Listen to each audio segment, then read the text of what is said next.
আজ আমরা বার্লোচক্র টিউটোরিয়ালের সেকেন্ড পর্বে বার্লোচক্রের কার্যনীতি নিয়ে আলোচনা করব। এই ভিডিওটি তোমরা প্রথম থেকে শেষ পর্যন্ত দেখো, তাহলে জিনিসটা খুব সহজভাবে তোমরা বুঝতে পারবে। কোনো জিনিস আমরা একবার সহজভাবে বুঝতে পারলে সেটা আমরা চট করে ভুলি না। আমরা আগে দেখেছি যে বার্লোচক্রের ঘূর্ণন লেনিনের বাম হস্ত নিয়ম অনুযায়ী হয়। এখানে আমরা দেখতে পাচ্ছি যে চুম্বক শলাকাটা রাখা আছে, এর ফলে চুম্বক ক্ষেত্রের সৃষ্টি হয়েছে। চুম্বক ক্ষেত্র সবসময় উত্তর থেকে দক্ষিণ মেরুর দিকে হয়, আর চুম্বক ক্ষেত্রটিকে এখানে বি দ্বারা চিহ্নিত করা হয়েছে। চুম্বক ক্ষেত্রের অভিমুখ এখানে আমরা স্পষ্টভাবে দেখিয়েছি।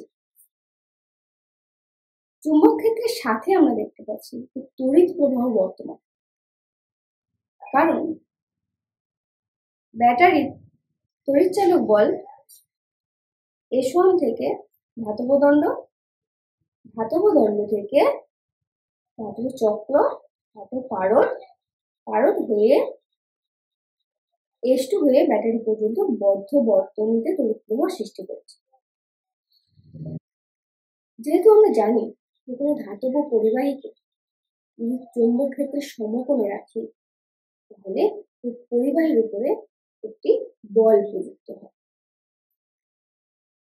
এখানে এই বলটি কোন দিকে হবে সেটা ফ্লেমিংয়ের বাম হস্ত নিয়ম অনুযায়ী নির্ণয় করা যায়।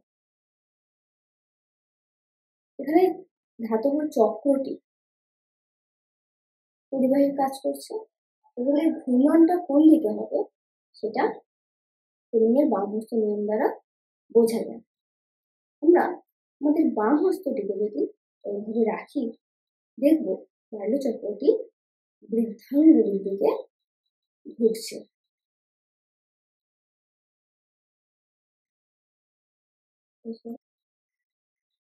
এখানে কার্যকরী বলটি বৃদ্ধাঙ্গুলির দিকে কাজ করছে।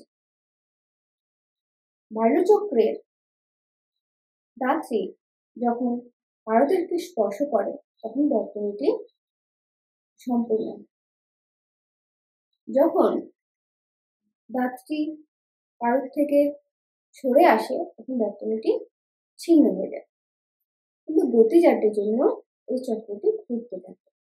ঘুরে যখন আবার একটি দাঁত এই পারদে স্পর্শ করে তখন বর্তনীটি সম্পূর্ণ হয়। এই চক্রটি ঘোরার জন্য তড়িৎ প্রবাহ এবং চৌম্বক ক্ষেত্র দুটোই প্রয়োজন। যে কোনো একটি আমরা তড়িৎ প্রবাহ যদি বন্ধ করে দিই বা চুম্বকটিকে যদি আমরা সরিয়ে দিই, তাহলে এই চাকাটি ঘুরবে না।